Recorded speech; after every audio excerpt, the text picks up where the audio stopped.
Hello everyone, study पाई YouTube channel में आप सभी का हार्दिक स्वागत है। मेरा नाम है सिद्धार्थ और आप लोग जैसा कि लूसेंट जीके की सीरीज यहाँ पर चल रही है और जो हमारा पिछला लेक्चर हुआ था उसमें हमने प्राचीन इतिहास के स्रोत पढ़ा था। ठीक है, तो बहुत ही बढ़िया क्लास होने वाली है। आज सभी लोग जुड़ेंगे। आज होगा आपका लूसेंट जीके का लेक्चर 2 और लूसेंट जीके एक ऐसी किताब है जो सभी एग्जाम्स के लिए ब्रह्मास्त्र है। मतलब आप कोई भी एग्जाम दे रहे हैं, चाहे आप वनडे एग्जाम दे रहे हैं, चाहे आप स्टेट पीएससी का एग्जाम दे रहे हैं, जो फैक्चुअल क्वेश्चन है आपके वो यहां से आने लगभग 100% तय हैं। तो कोई भी आप लोग यहां पर लापरवाही नहीं करेंगे, अच्छे से पढ़ाई करेंगे। पहला लेक्चर हो गया है, अगर आप लोगों ने नहीं देखा है तो देख लीजिएगा। बहुत ही बढ़िया तरीके से वहां पे प्राचीन इतिहास जानने के स्रोत पढ़ाया गया है। और आज का जो लेक्चर होगा उसमें भी हम प्राचीन इतिहास जानने के स्रोत में हमने कल हमने पढ़ा था धर्म ग्रंथ के बारे में। ठीक है, कल हमने पढ़ा था धर्म ग्रंथ के बारे में और आप लोगों ने जैसा कि कल देखा था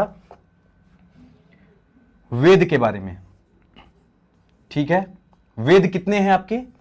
वेद 4 हैं। वेदांग आपने देखा था, वेदांग की संख्या कितनी है?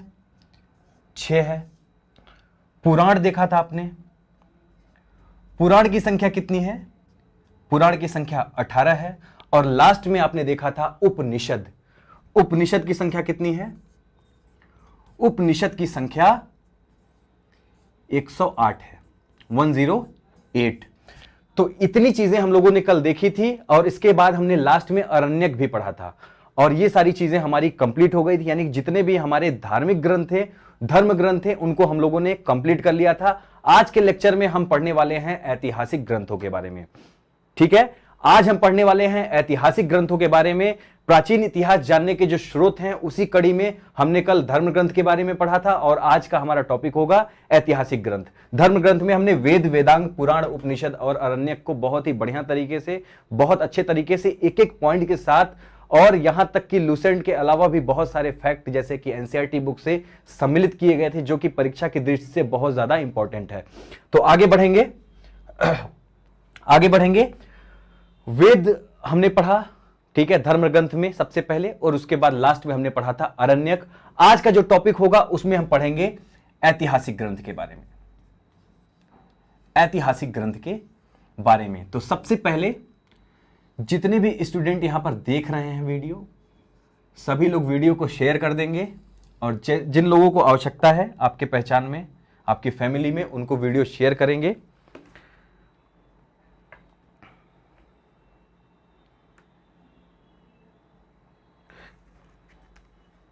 सभी लोग शेयर कर दीजिए, अच्छे से शेयर करिए क्योंकि जो लेक्चर है बहुत ही ज्यादा इंपॉर्टेंट है।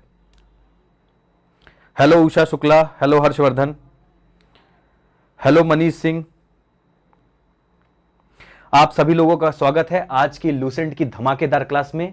आरआरबी का जो ग्रुप डी का आपका एग्जाम है उसके दृष्टिकोण से भी ये जो आपका लूसेंट जीके है बहुत ही ज्यादा इंपॉर्टेंट है। तो ऐतिहासिक ग्रंथ हम पढ़ने वाले हैं। कल मैंने आपको बताया था कि प्राचीन इतिहास जानने के स्रोत, प्राचीन इतिहास जानने के स्रोत, अगर आपने कल का लेक्चर नहीं देखा होगा तो देख लीजिएगा। मैं एक बार आपको रिकॉल करवा दे रहा हूं। मैंने आपको बताया था कि जो इतिहास है, इतिहास क्या होता है? इतिहास वो चीजें होती हैं जो बीत चुकी होती हैं, जिनको हम पीछे छोड़ाए होते हैं। और इतिहास को हम कैसे पता करते हैं उसके लिए मैंने आपको कुछ स्रोत बताए थे, प्राचीन इतिहास जानने के स्रोत बताए थे। उनमें आपका धर्म ग्रंथ था, ऐतिहासिक ग्रंथ था, विदेशी यात्रियों का विवरण था, पुरातत्व संबंधी साक्ष्य थे। ये सारे ऐसे तरीके हैं जिनके माध्यम से हम पता लगाते हैं कि आखिर हमसे पहले, हमारे जीवन से पहले या कई वर्ष पहले क्या ऐसा हुआ है जो हमको आज पता होना चाहिए या जिसके बारे में हम जानकारी इकट्ठा करें। तो वो सारी जानकारी हम इकट्ठा करते हैं, पुरातत्व संबंधी जो भी साक्ष्य हैं आपके, जो भी प्राचीन इतिहास के स्रोत हैं, वहां से हम वो सारी जानकारी को कलेक्ट करते हैं। तो आज हम ऐतिहासिक ग्रंथ पढ़ने वाले हैं और ऐतिहासिक ग्रंथ में सबसे पहले हम पढ़ेंगे स्मृति ग्रंथ के बारे में। सबसे पहले हम पढ़ेंगे यहां पे स्मृति ग्रंथ के बारे में। ध्यान से देखिएगा, लेक्चर बहुत ही ज्यादा इंपॉर्टेंट है। स्मृति ग्रंथ के बारे में, स्मृति ग्रंथ मैंने आपको क्या बताया था कल कि वेदों की संख्या 4 है, वेदांग है 6 आपके, पुराण है 18 और उपनिषद हैं आपके 108। अगर आप सर्च करेंगे स्मृति ग्रंथ की संख्या कितनी है तो लगभग इसकी संख्या जो है 18 है। ठीक है, हालांकि ये किसी एग्जाम में पूछा नहीं जाएगा कि संख्या कितनी है, लेकिन मैंने इसको कलेक्ट किया है और 18 संख्या है आपके स्मृति ग्रंथ की। स्मृति ग्रंथ में कुछ आपके जो स्मृति ग्रंथ हैं जो धर्मशास्त्र के रूप में जाने जाते हैं। मतलब हम स्मृति ग्रंथ की अगर हम बात करें तो इसको हम कैसे रूप में देखते हैं, इसको हम एज ए धर्म ग्रंथ देखते हैं। ठीक है, धार्मिक जो ग्रंथ होते हैं उसी रूप में हम स्मृति ग्रंथ को क्या करते हैं, रिकॉल करते हैं, पढ़ते हैं, उसको हम देखते हैं। तो स्मृति ग्रंथ में आपका सबसे पहला जो स्मृति ग्रंथ है वो है आपका मनु स्मृति। पहला जो है आपका, एक एक करके लिखूंगा, याद रखिएगा। सबसे पहला है आपका मनु स्मृति। और सबसे ज्यादा इंपॉर्टेंट बात जो परीक्षा में पूछी जाएगी, मनु स्मृति पहला ग्रंथ के साथ साथ ये सबसे आपका प्राचीन स्मृति ग्रंथ है। तो सबसे प्राचीन कौन सा है, मनु स्मृति। किसी भी परीक्षा में पूछा जाए कि सबसे प्राचीन स्मृति ग्रंथ कौन सा है तो आपको याद रखना है कि यह है आपका मनु स्मृति का। ठीक है, मनु स्मृति जो ग्रंथ है ये सबसे प्राचीन स्मृति ग्रंथ है। एक क्वेश्चन यहां से और बनता है कि ये जो आपका मनु स्मृति ग्रंथ है ये कौन से वंश से संबंधित है, कौन से वंश के बारे में इसमें जानकारी प्राप्त होती है। तो आपका जो मनु स्मृति है ये संबंधित है शुंग वंश से। याद रखिएगा किससे संबंधित है आपका, ये है शुंग वंश से संबंधित आपका मनु स्मृति। तो आपको याद रखना है कि मनु स्मृति किससे संबंधित है, शुंग वंश से संबंधित है। उसके बाद है आपका अगला है आपका नारद स्मृति। अगला है आपका नारद स्मृति। नारद स्मृति को याद रखने के लिए एक छोटी सी ट्रिक है आपके सामने। नारद जी का क्या था, नारद जी बात को मतलब गुप्तचर का, एज ए गुप्तचर का कार्य करते थे। एक जगह जाके एक जगह से दूसरी जगह चुगली करना मतलब उनका काम था, ऐसा दर्शाया गया है। हालांकि जो भी था, तो नारद जी क्या करते थे, गुप्तचर का काम करते थे, एक स्थान से दूसरे स्थान तक बात को पहुंचाते थे। तो आप यहां पर याद रखेंगे कि जो नारद स्मृति है वो किससे संबंधित होगी, वो संबंधित होगी गुप्त से, गुप्त वंश से। तो याद हो गया इतना। पहली स्मृति थी आपकी मनु स्मृति जो सबसे ज्यादा प्राचीन है। दूसरी है आपकी नारद स्मृति जो कि किससे संबंधित है, आपकी गुप्त वंश से संबंधित है। मनु स्मृति आपकी संबंधित है शुंग वंश या शुंग काल से। इतनी चीजें क्लियर हो गई। अब देखिए मनु स्मृतियों की कुछ संख्या और भी है, यानी कुछ और भी मनु स्मृतियां हैं, उनके बारे में सिर्फ आप उनका नाम जान लें, बस इतना ज्यादा जरूरी नहीं है। बस उनका आपको नाम एक बार देख लीजिए कि उनके ये नाम भी होते हैं। मनु स्मृति हो गया, नारद स्मृति हो गया, फिर है आपका विष्णु स्मृति, फिर है अगला आपका विष्णु स्मृति। मनु स्मृति, नारद स्मृति, उसके बाद आपका विष्णु, इसके बाद है आपका गौतम स्मृति। गौतम स्मृति के बाद है आपका वालकल्य स्मृति। यहां पे मैं लिख देता हूं, चौथे नंबर पे है आपकी गौतम स्मृति और लास्ट है आपकी वालकल्य स्मृति। तो आपकी इतनी स्मृतियां हैं जो इंपॉर्टेंट हैं, और सबसे ज्यादा इंपॉर्टेंट है आपकी नारद स्मृति और आपकी मनु स्मृति। मनु स्मृति प्राचीन सबसे ज्यादा है, शुंग वंश की जानकारी प्रदान करता है। नारद स्मृति गुप्त वंश से संबंधित है। ठीक है, ये दोनों हो गए, और प्राचीन सबसे ज्यादा मनु स्मृति है। सबसे इंपॉर्टेंट बात यही है, आपको ये याद रखनी है। ठीक है, तो ये हो गई आपकी स्मृतियां। अब हम आगे देखेंगे एक और ऐतिहासिक ग्रंथ के बारे में जिसका नाम है रामायण। रामायण आप सभी लोगों ने देखा होगा, सुना होगा। श्री राम के बारे में आप लोग जानते होंगे, सीता जी के बारे में जानते होंगे, रावण के बारे में जानते होंगे। उसी रामायण की यहां पर बात हो रही है। तो अब हम बात करेंगे रामायण के बारे में।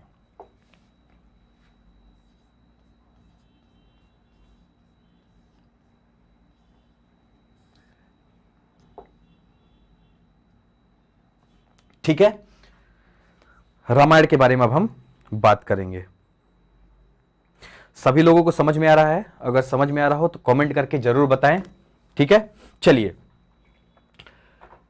जो आपका रामायण है ये क्या है, ये इसको हम देखते हैं भारत के आदि महाकाव्य के रूप में।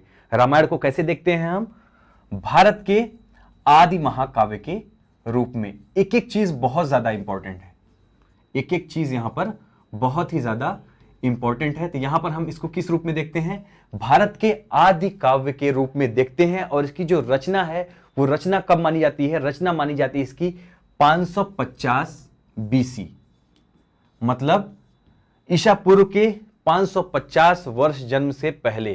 ठीक है, 550 बिफोर क्राइस्ट, 550 बीसी क्या मानी जाती है इसकी रचना मानी जाती है कि इसकी रचना हुई थी। इसकी रचना किसने की थी? इसकी रचना की थी महर्षि वाल्मीकि ने। वाल्मीकि आप लोग जानते होंगे, वाल्मीकि मुनि का नाम सुना होगा आपने।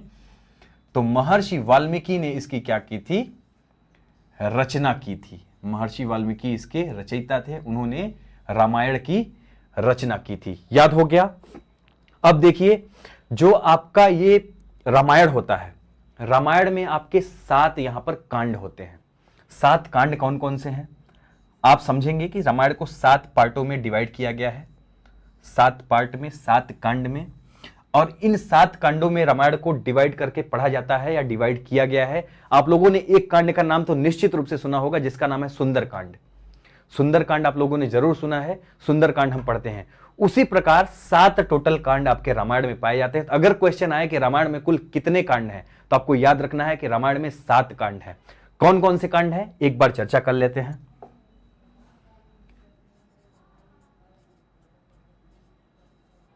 अयोध्या कांड पहला है आपका, अयोध्या कांड। याद रखिएगा, सुंदरकांड के अलावा भी 6 और हैं, उनको याद रखिएगा। अयोध्या कांड के बाद है आपका बालकांड। ठीक है, अयोध्या कांड, अयोध्या में राम जी का जन्म हुआ। उसके बाद बालकांड, मतलब वो बच्चे थे। ये मैं रिस्पेक्टली, मतलब आपका क्रमशः नहीं बता रहा हूं, ये मैं आपको सिर्फ समझाने की दृष्टि से बता रहा हूं कि आपको 7 कांड कैसे याद रख सकते हैं। आप याद रख सकते हैं ऐसे कि अयोध्या में राम जी का जन्म हुआ तो अयोध्या कांड। उसके बाद बालकांड, मतलब जब वो छोटे थे। ठीक है, जब छोटे थे, बालकांड मतलब छोटे थे उस समय, तो बहुत सुंदर दिखते थे राम जी, तो यहां आप लिख लेंगे सुंदरकांड। ठीक है, सुंदरकांड हो गया आपका, अयोध्या कांड, बालकांड हो गया। उसके अलावा आपका हो गया फिर जब सुंदर थे, इसके बाद फिर बड़े हुए तो रावण के साथ उनका युद्ध हुआ, तो आपका हो गया युद्ध कांड। ठीक है, अयोध्या कांड हुआ आपका जब राम जी अयोध्या में थे। इसके बाद बालकांड, मतलब छोटे थे जब अयोध्या में उनका जन्म हुआ, अयोध्या कांड। बालकांड फिर जब वो छोटे थे। इसके बाद उन सुंदर थे, बहुत सुंदर दिखते थे। उसके बाद फिर क्या हुआ? युद्ध कांड हो गया। युद्ध कांड के बाद फिर क्या हुआ? युद्ध कांड के बाद फिर अयोध्या कांड हो गया। सॉरी, अयोध्या कांड तो हम लोग लिख चुके हैं। अयोध्या कांड के बाद हो गया आपका उत्तरकांड। अयोध्या कांड के बाद हो गया आपका उत्तरकांड। कुल कितने हो गए अभी? 1 2 3 4 5। ठीक है, अयोध्या कांड, बालकांड, सुंदरकांड, युद्धकांड, उत्तरकांड, और एक है आपका अरण्य कांड। ठीक है, कर हमने अरण्य पढ़ा था ना, उससे याद रखिएगा आप कि एक अरण्य कांड भी यहां पर है। मैं इसको अलग पेन से लिख देता हूं ताकि समझ में आए आप लोगों को। अरण्य कांड। ठीक है, ये हो गया आपका। और एक यहां पर बच रहा है आपका, और वो है आपका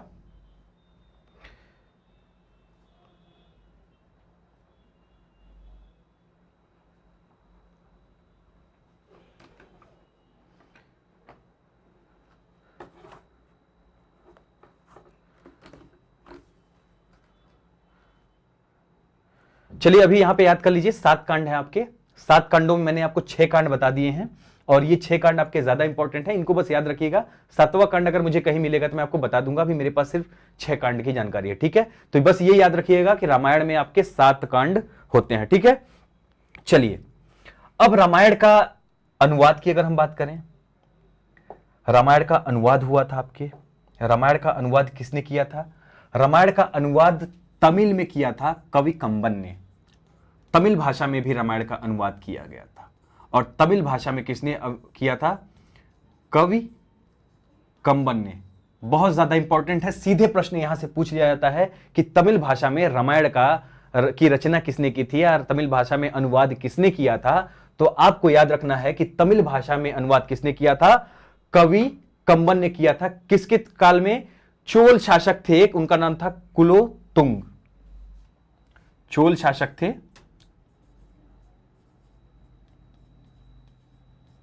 उनका नाम था कुलोतुंग। कुलोतुंग द्वितीय के काल में इन्होंने किया था। किसने किया था? कवि कंबन ने तमिल में इसका किया था। और एक और इंपॉर्टेंट क्वेश्चन जो कई एग्जाम्स में पूछा जा चुका है और पूछा भी जाएगा कि इसका फारसी अनुवाद किसने किया था? फारसी में इसका अनुवाद किसने किया था? तो फारसी में इसका अनुवाद किया था रामायण का बदायूनी ने। बदायूनी ने किया था। किसके काल में किया था? अकबर के काल में किया था। मोस्ट इंपॉर्टेंट, किसके काल में किया था? अकबर के काल में किया था। फारसी में इसका अनुवाद किया था किसने किया था? बदायूनी ने किया था अकबर के काल में। ठीक है, तो ये हो गया आपका रामायण पूरा कंप्लीट। रामायण के बारे में इतनी जानकारी इनफ है। आपके लूसेंट में ये जानकारी बहुत ही कम दी गई है या एक आध लाइन ही दी गई, लेकिन मैंने आपको एज ए एक सिनॉप्सिस टाइप का बना के आपको सारी चीजें जो इंपॉर्टेंट चीजें होती हैं उसको मैंने आपको समझा दिया है। तो आप लोग इस वीडियो को एक बार शेयर कर दीजिए। इतना मेहनत आप लोगों के लिए कर रहे हैं तो आप लोगों का इतना फर्ज बनता है कि आप लोग मेरा एक बार उत्साहवर्धन करें और वीडियो को ज्यादा से ज्यादा शेयर करें। तो आपका रामायण कंप्लीट हो गया। रामायण के बाद अब हम देखेंगे महाभारत।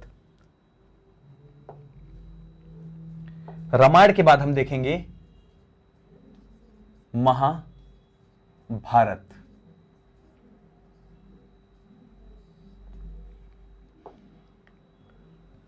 रामायण के बाद हम महाभारत देखेंगे। तो महाभारत जो है आपका, ये महाभारत विश्व का सबसे बड़ा महाकाव्य है। महाभारत आप लोगों को पता होना चाहिए कि विश्व का सबसे बड़ा महाकाव्य है। तो पहला पॉइंट इसमें लिख लीजिए, विश्व का सबसे बड़ा महाकाव्य। और प्रश्न आता है कि विश्व का सबसे बड़ा महाकाव्य कौन सा है, तो आपको याद रखना है कि महाभारत विश्व का सबसे बड़ा महाकाव्य है। ठीक है, इसकी रचना किसने की थी? इसकी रचना की थी महर्षि वेदव्यास ने। महर्षि वेदव्यास ने इसकी रचना की थी रामायण की। विश्व का सबसे बड़ा काव्य है ये, महर्षि वेदव्यास ने इसकी रचना की थी। और एक बार और याद रखिएगा कि इसमें जो महाभारत होता है, इसको भी जिस प्रकार से रामायण को कांड में डिवाइड किया गया है, उसी प्रकार इसको भी डिवाइड किया गया है पर्व में। महाभारत को पर्व में डिवाइड किया गया है। और महाभारत में कुल कितने पर्व होते हैं? तो होते हैं वो 18 पर्व। महाभारत में कुल कितने पर्व हैं? 18 पर्व हैं। और सबसे ज्यादा इंपॉर्टेंट कि आपका एक पर्व है भीष्म पर्व। वो कौन से नंबर पे है? 6वां जो पर्व है आपका, उसका नाम है भीष्म पर्व। और आपका जो ये भीष्म पर्व है, इसी में आपके गीता का उल्लेख है। जो गीता हम लोग पढ़ते हैं ना, भगवत गीता, उसका उल्लेख किसमें है? 6वें पर्व में है। ये बात बहुत ज्यादा इंपॉर्टेंट है, इसको याद रखिएगा कि महाभारत के कौन से पर्व में गीता का उल्लेख है। तो 6वां जो पर्व है आपका, उसमें गीता का उल्लेख किया गया है। कुल पर्व कितने हैं? 18 पर्व हैं। ठीक है, चलिए। महाभारत का भी फारसी में अनुवाद किया गया है। और महाभारत का फारसी में अनुवाद भी बदायूनी ने ही किया है। और महाभारत का जो फारसी में अनुवाद किया गया है, उसको बोला जाता है रज़्मनामा। महाभारत का जो फारसी अनुवाद है, उसको बोला जाता है रज़्मनामा। ये बहुत इंपॉर्टेंट है, इसको याद रखिएगा। महाभारत का फारसी अनुवाद किस नाम से जाना जाता है? तो ये जाना जाता है रज़्मनामा से। और इसको किया है बदायूनी ने। इसका निर्माण भी किया है, यानी इसका भी रचना किसने की है? बदायूनी ने किया है। ये याद रखिएगा। अली फजल के द्वारा प्रस्तावना दी गई थी, लेकिन निर्माण किसके द्वारा किया गया था? बदायूनी के द्वारा। इतना क्लियर हो गया। एक इंपॉर्टेंट क्वेश्चन जो हम मिस कर रहे थे, महाभारत को जय संहिता के नाम से भी जाना जाता है। महाभारत का जो एक अन्य नाम है, उसको हम बोलते हैं जय संहिता। यानी प्राचीन नाम जो है इसका, पुराने समय में, प्राचीन समय में इसको जय संहिता के नाम से जाना जाता था। तो अगर क्वेश्चन आए कि कौन सा ऐसा आपका ऐतिहासिक ग्रंथ है जो किस नाम से जाना जाता है? जय संहिता के नाम से जाना जाता है। उसमें रामायण, महाभारत, गीता और नन ऑफ द एबव करके ऑप्शन देगा आपको। तो आपको याद रखना है कि जय संहिता के नाम से महाभारत को जाना जाता था। इतना क्लियर हो गया। अब आगे बढ़ते हैं। तमिल अनुवाद भी इसका देख लेते हैं। इसका तमिल अनुवाद जो किया था, वो किया था पेरुंदेवार ने। किसने किया था? पेरुंदेवार ने इसका तमिल अनुवाद किया था महाभारत का। यहां पे लिख देता हूं मैं, तमिल अनुवाद किसने किया था? पेरुंदवार ने। क्लियर हो गया इतना? पेरुंदवार ने आपका तमिल अनुवाद किया था महाभारत भारत का। बहुत ज्यादा इंपॉर्टेंट है ये क्वेश्चन, क्योंकि ये क्वेश्चन अक्सर पूछे जाते हैं कि इसका पुराना नाम क्या था, इसका फारसी अनुवाद किसने किया, इसका तमिल अनुवाद किसने किया, इसमें पर्व कितने हैं, इसमें कांड कितने हैं। बहुत ज्यादा इंपॉर्टेंट हो जाता है, इसको आप याद करना बिल्कुल मत भूलिएगा, इसको आप लोग याद कर लीजिएगा। तो हम लोगों ने अभी क्या क्या पढ़ा, हम लोगों ने सबसे पहले क्या देखा, सबसे पहले हमने स्मृति ग्रंथ देखा, स्मृति ग्रंथ के बाद हमने क्या देखा, उसके बाद हमने रामायण देखा, और रामायण के बाद हमने महाभारत देखा। ठीक है, अब हम आगे बढ़ेंगे, अब हम आगे बढ़ेंगे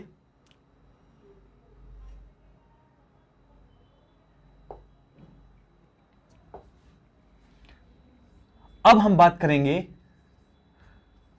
कुछ ऐसे ऐतिहासिक ग्रंथ हैं, ब्राह्मणेतर साहित्य के बारे में बात करेंगे। कुछ ऐसे ऐतिहासिक ग्रंथ जो ब्राह्मण से संबंधित नहीं है, लेकिन उनका भी जन्म हुआ है, वो धर्म भी संज्ञान में आए हैं, हमारे सामने हैं। जैसे कि एक है आपका बौद्ध धर्म और है जैन धर्म। बहुत ही ज्यादा पॉपुलर धर्म था, बहुत ही ज्यादा लोगों ने इस धर्म को अपनाया। तो आज हम इसके बारे में बात करने वाले हैं ब्राह्मणेतर साहित्य में। तो ब्राह्मणेतर साहित्य में सबसे पहले हम बात करेंगे बौद्ध ग्रंथ के बारे में, या थोड़ा सा बौद्ध धर्म के बारे में हम बात करेंगे।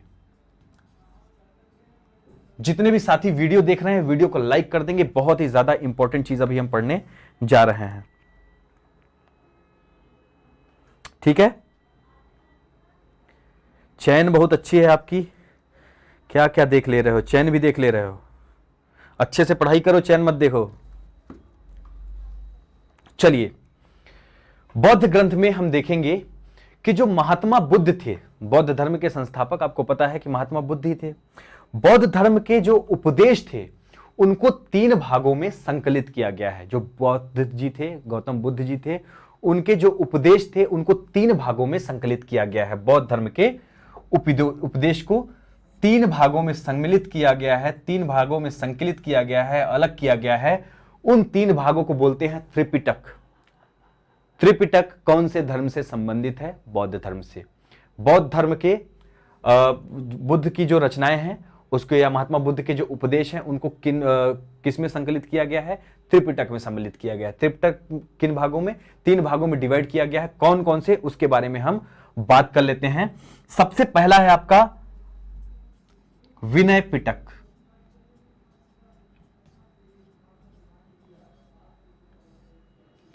विनय पिटक। दूसरा है आपका सुत्त पिटक, और लास्ट है आपका अभिधम्म पिटक। अभिधम्म पिटक।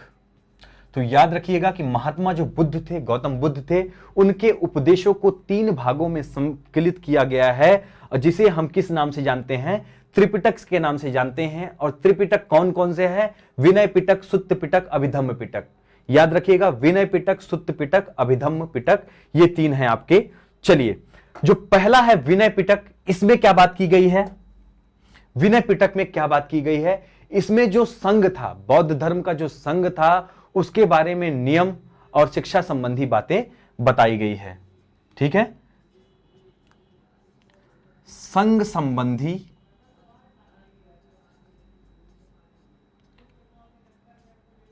नियम व शिक्षा। याद हो गया? संघ संबंधी नियम व शिक्षा किसमें बताया गया है? आपके विनय पिटक में बताया गया है। और इसके संकलनकर्ता कौन थे विनय पिटक के? ये थे आपके उपाली। याद रखिएगा, इसके संकलनकर्ता कौन थे? उपाली थे। और विनय पिटक में आपके संघ संबंधी नियम व शिक्षा बताया गया है। दूसरा है आपका सुत्त पिटक, सबसे ज्यादा इंपॉर्टेंट, ये सबसे बड़ा पिटक है। सुत्त पिटक जो है ये सबसे बड़ा पिटक है, और ये बौद्ध धर्म का शब्दकोश भी इसको कहा जाता है। सबसे पहले याद रखिए, ये सबसे बड़ा है ये। ठीक है, सबसे बड़ा, और ये बौद्ध धर्म का इसको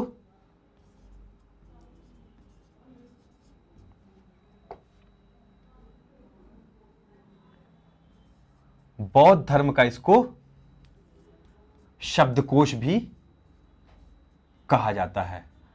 और इसकी जो सुत्त पिटक है आपकी, इसकी रचना किसने की थी? इसकी रचना की थी आनंद ने। ठीक है, इसकी रचना की थी आनंद ने। तो यहां पे मैं इसको लिख देता हूं कि सुत्त पिटक के जो रचनाकार थे उनका नाम था आनंद। पहला है आपका विनय पिटक, जिसमें संघ संबंधी नियम व शिक्षाएं बताई गई हैं।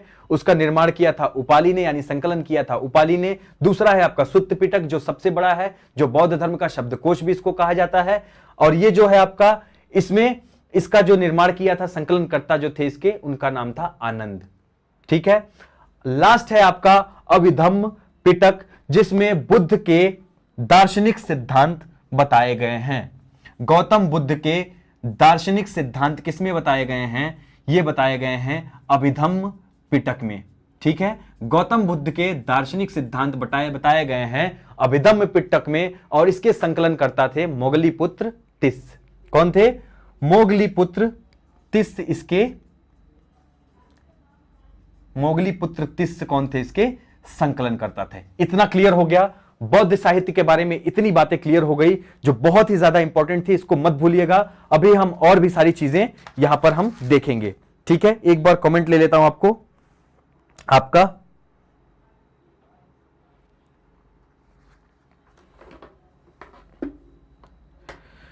चलिए आगे बढ़े। अब देखिए, जो आपका बौद्ध धर्म था वो दो शाखाओं में बटा हुआ था। ठीक है। बौद्ध धर्म आपका दो शाखाओं में बटा हुआ था। कौन कौन सी वो शाखाएं थी उनके बारे में हम बात कर लेते हैं। बौद्ध जो धर्म है आपका, ये दो शाखाओं में बटा हुआ था। कौन कौन सी वो शाखाएं थी आप लोगों को पता होगा, अगर पता है तो कमेंट करके बताएं। एक थी हीनयान, एक था हीनयान और एक था महायान।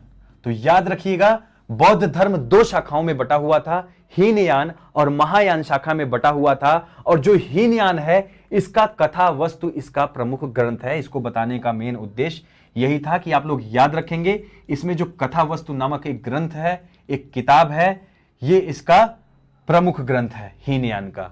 तो बौद्ध धर्म दो पार्ट में बटा हुआ था, हीनयान महायान में। और हीनयान का जो प्रमुख ग्रंथ था वो था कथा वस्तु, जिसमें बुद्ध के जीवन चरित्र के बारे में बताया गया है। ठीक है।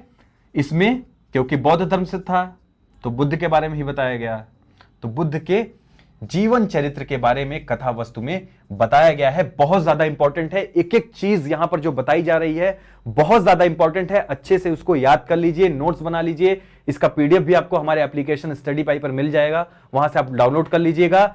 और इस वीडियो को शेयर जरूर करिएगा, इतना मेहनत आप लोगों के लिए हो रही है तो इसको शेयर करना बिल्कुल मत भूलिएगा। ठीक है। चलिए, ये हो गया आपका हीनयान महायान, दो पार्ट में बटा हुआ था ये। अब देखिए, इसमें जातक नाम की एक पुस्तक की भी बात होती है। जातक बहुत इंपॉर्टेंट है, मोस्ट इंपॉर्टेंट, भूलिएगा मत। जातक नाम की जो पुस्तक है उसमें किसकी बात की गई है? उसमें गौतम बुद्ध के पूर्व जन्म की कहानी बताई गई है।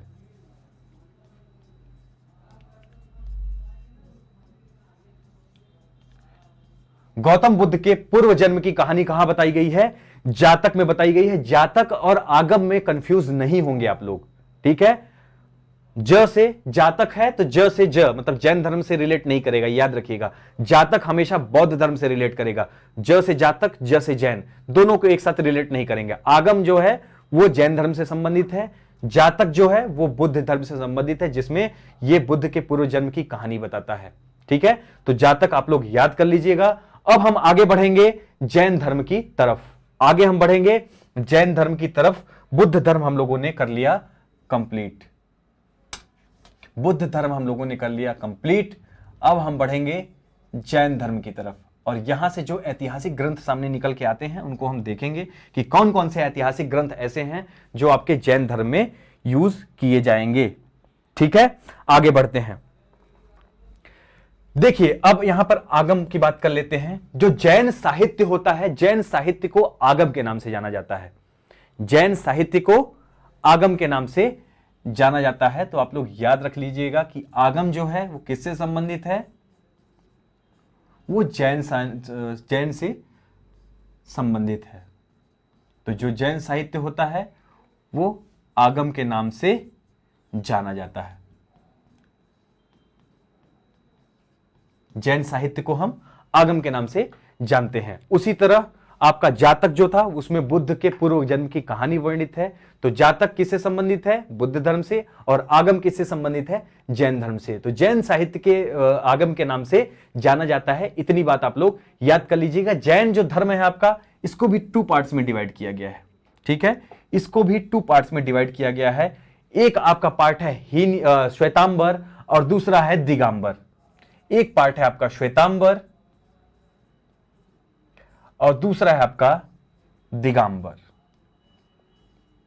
ठीक है, एक पार्ट है आपका श्वेतांबर और दूसरा पार्ट है दिगंबर। याद रखिएगा, जो महावीर स्वामी थे, महावीर स्वामी 24वें तीर्थकर थे। जैन धर्म के 24वें तीर्थकर थे, उनका नाम था महावीर स्वामी।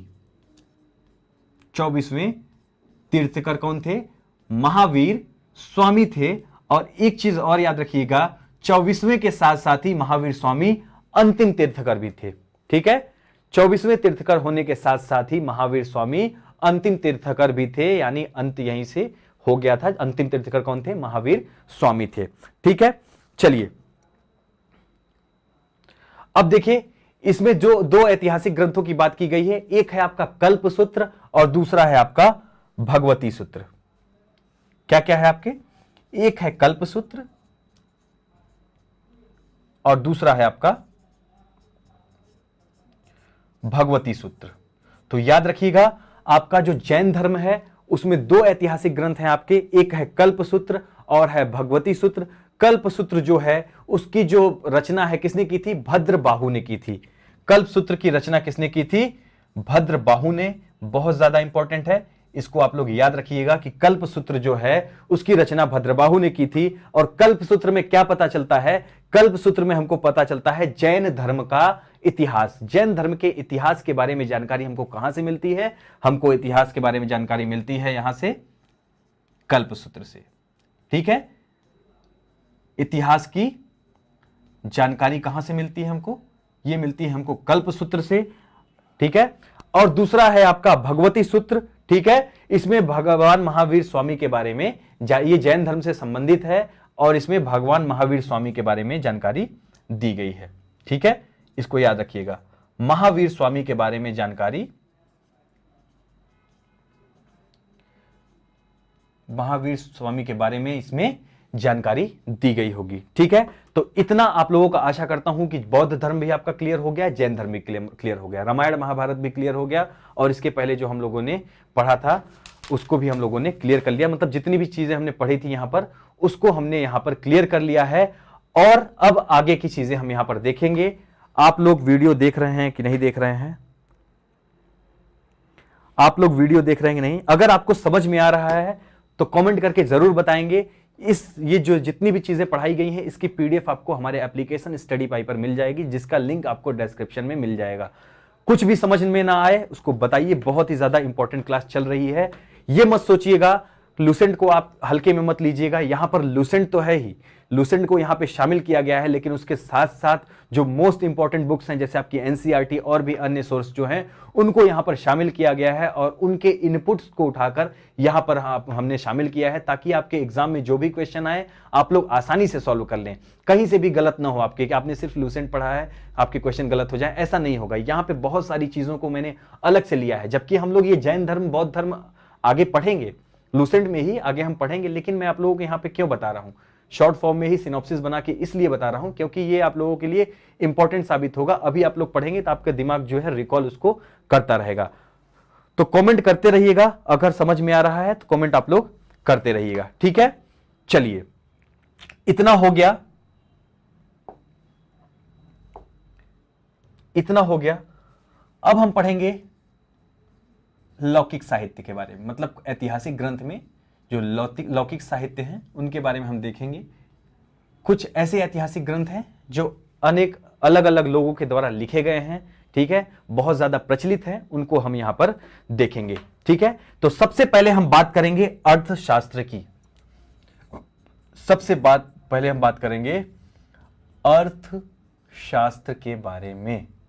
अर्थशास्त्र बुक, अर्थशास्त्र किताब, इसके रचयिता कौन है, इसके संकलनकर्ता कौन है, तो इसके संकलन करता है आपके चाणक्य। चाणक्य नीति आप लोगों ने पढ़ा होगा, ठीक है, चाणक्य से संबंधित है वो। तो इसके आपके अर्थशास्त्र के जो संकलन करता है, रचयिता है, उनका नाम है चाणक्य। और चाणक्य को दो अन्य नामों से जाना जाता है, इनका नाम है विष्णुगुप्त और कौटिल्य। इनको हम विष्णुगुप्त और कौटिल्य के नाम से भी जानते हैं। तो अगर क्वेश्चन आ जाए कि अर्थशास्त्र के रचयिता या अर्थशास्त्र के संकलन करता है, तो तीनों में कोई नाम रहेगा तो आप लोग कंफ्यूज नहीं होंगे कि चाणक्य है, विष्णुगुप्त है, कौटिल्य है। या आपका चाणक्य लिखेगा तब भी आपको टिक करना है वहां पे, विष्णुगुप्त लिखेगा तब भी टिक करना है, और कौटिल्य लिखेगा तब भी टिक करना है, क्योंकि ये तीनों एक ही व्यक्ति के नाम है, चाणक्य, विष्णुगुप्त और कौटिल्य। और ये जो आपकी अर्थशास्त्र की किताब है, ये किससे संबंधित है? आप सोच रहे होंगे अर्थशास्त्र है तो अर्थव्यवस्था से संबंधित होगी, इकोनॉमी से संबंधित होगी। ऐसा नहीं है। आपकी जो किताब है अर्थशास्त्र, ये संबंधित है राजनीति से। किससे संबंधित है? राजनीति से संबंधित है। ये बहुत ज्यादा इंपॉर्टेंट है, इसको भी आप लोग याद रखिएगा। राजनीति से संबंधित है, ठीक है। और इस बुक से जो जानकारी मिलती है, आप लोगों को पता होगा कि धनानंद से चाणक्य का पंगा हो गया था, मतलब उनसे मतभेद हो गया था किसी बात को लेकर, जिसकी वजह से उन्होंने कसम खा ली थी कि मैं इनको खत्म कर दूंगा। और इसीलिए वो मौर्य साम्राज्य में आकर फिर उन्होंने क्या किया, चंद्रगुप्त मौर्य के साथ मिलकर और उसका धनानंद का वध कर दिया। तो यहां पर वो कौन से काल से संबंधित है? मौर्यकालीन जानकारी, ठीक है, मौर्यकालीन जानकारी मिलती है, क्योंकि ये चंद्रगुप्त मौर्य के प्रधानमंत्री भी थे। चंद्रगुप्त मौर्य जितने भी कार्य करते थे वो चाणक्य के सलाह से ही करते थे, और इसीलिए उन्होंने फिर क्या हुआ कि धनानंद को पराजित किया। तो यहां पर आप लोगों ने अर्थशास्त्र के बारे में जानकारी इकट्ठा कर ली। अब आगे बढ़ेंगे। एक और किताब है, ऐतिहासिक ग्रंथ है, जिसका नाम है अष्टाध्यायी। अष्टाध्यायी अष्टाध्यायी किसने लिखी थी? अष्टाध्यायी लिखी थी पाणिनि ने। याद रखिएगा, अष्टाध्यायी के संकलनकर्ता कौन थे? पाणिनि थे, ठीक है। और ये जो बुक है वो संस्कृत भाषा व्याकरण की प्रथम पुस्तक है। अष्टाध्यायी संस्कृत भाषा व्याकरण की प्रथम पुस्तक है। ये बहुत इंपॉर्टेंट हो जाता है, तो यहां पर मैं इसको लिख दे रहा हूं, याद रखिएगा। संस्कृत भाषा व्याकरण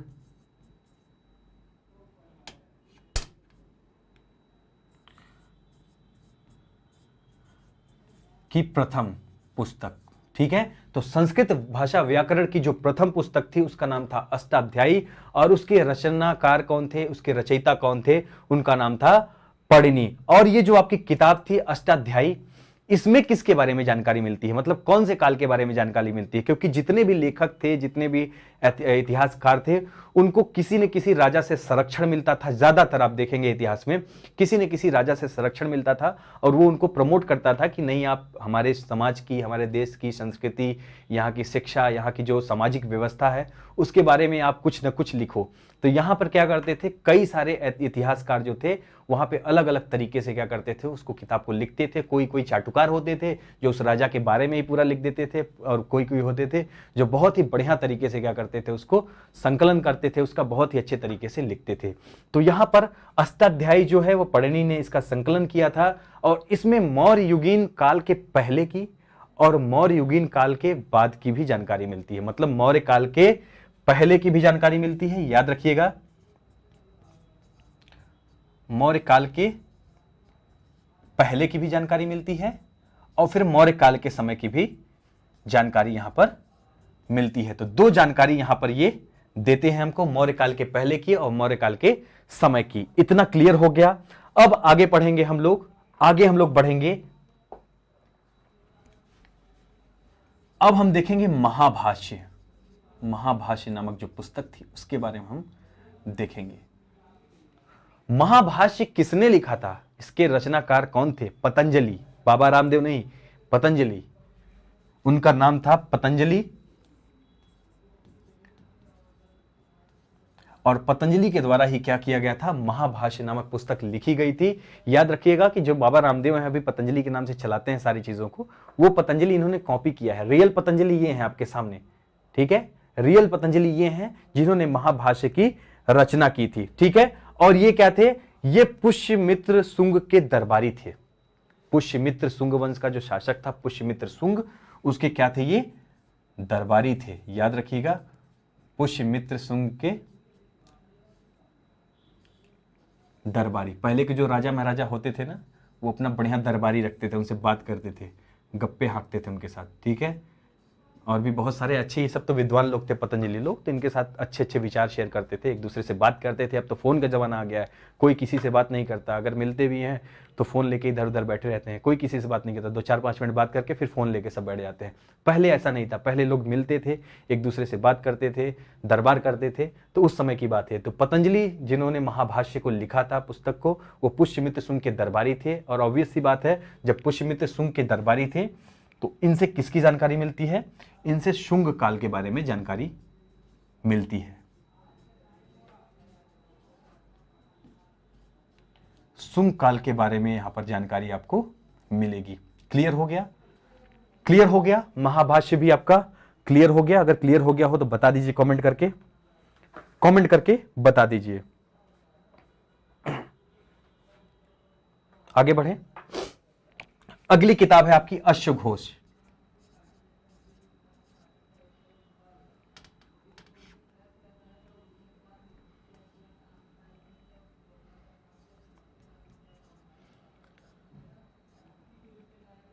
अगली जो किताब है आपकी उसका नाम है अश्वघोष। अश्व मतलब होता है घोड़ा, ठीक है। ओ सॉरी, एक मिनट,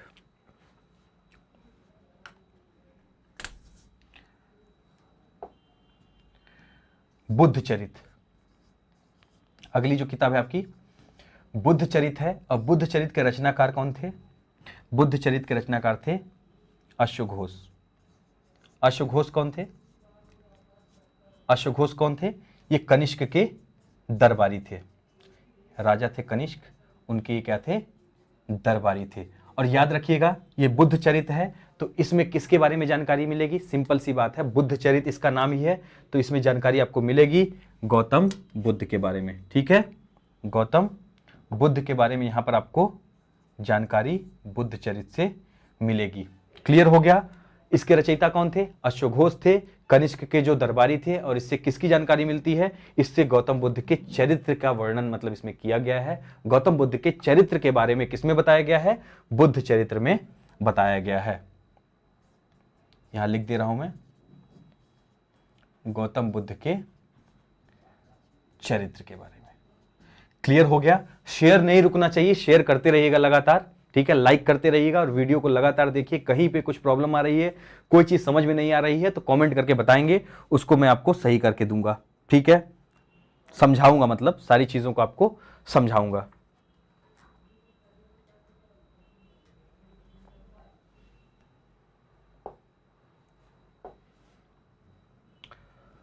अगली किताब है आपकी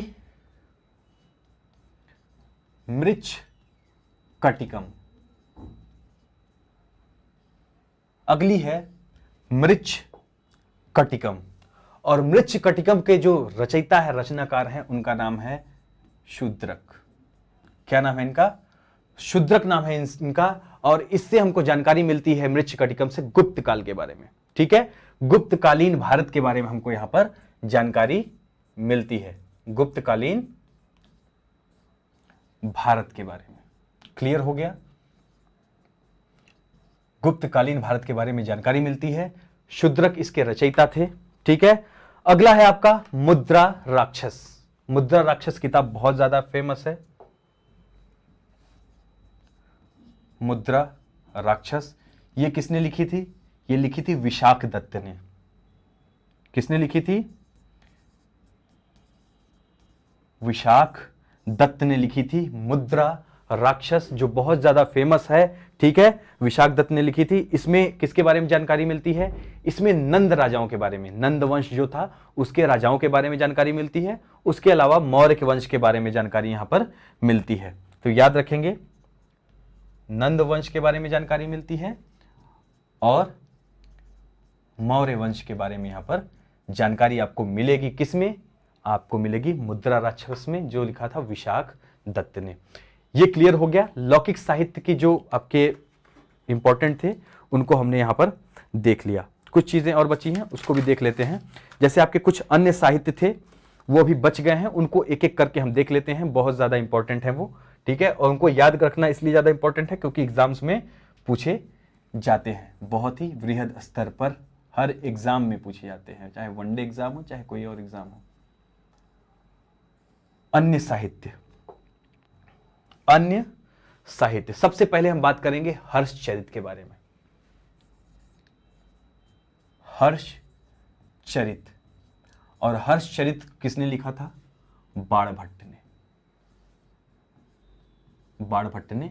और इनमें किसके बारे में जानकारी मिलती है? हर्ष के बारे में, ठीक है। हर्ष के बारे में, राजा हर्षवर्धन जो थे उनके बारे में जानकारी यहां पर मिलती है, ठीक है। हर्षकालीन इतिहास की जानकारी यहां पर मिलती है। तो पहला आपका हर्षचरित्र जो लिखा था बाणभट्ट ने, और यहां पे हर्ष काल के बारे में जानकारी मिलती है। उसके बाद है आपकी रत्नावली, रत्नावली, और उसके बाद है आपकी प्रियदर्शिका। बता रहा हूं इनको एक साथ क्यों लिख रहा है, इसका भी कारण है।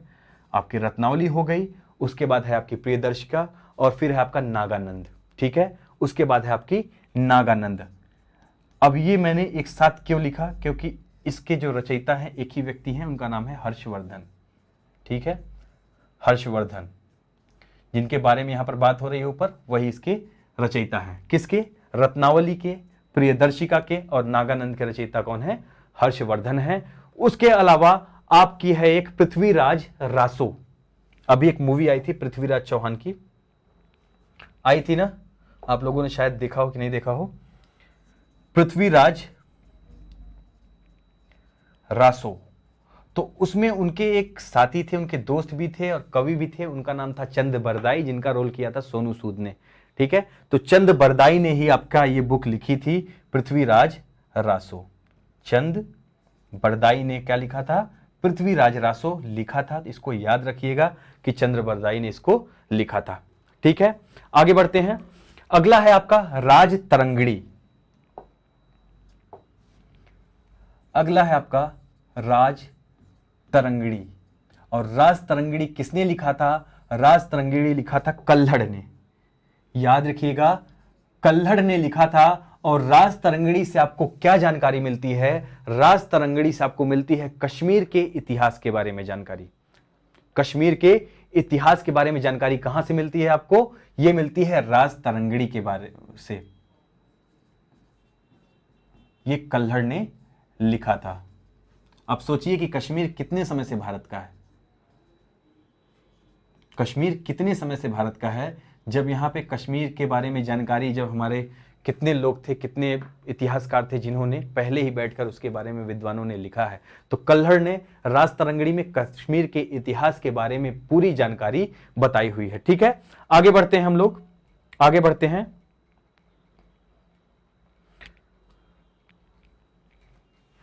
आगे आगे एक बुक है, उसका नाम है नीतिसार। नीतिसार किसने लिखी थी? कामंदक ने लिखी थी। और इससे जानकारी मिलती है गुप्तकालीन, ठीक है। गुप्त काल के बारे में जानकारी मिलती है यहां से आपके, ठीक है।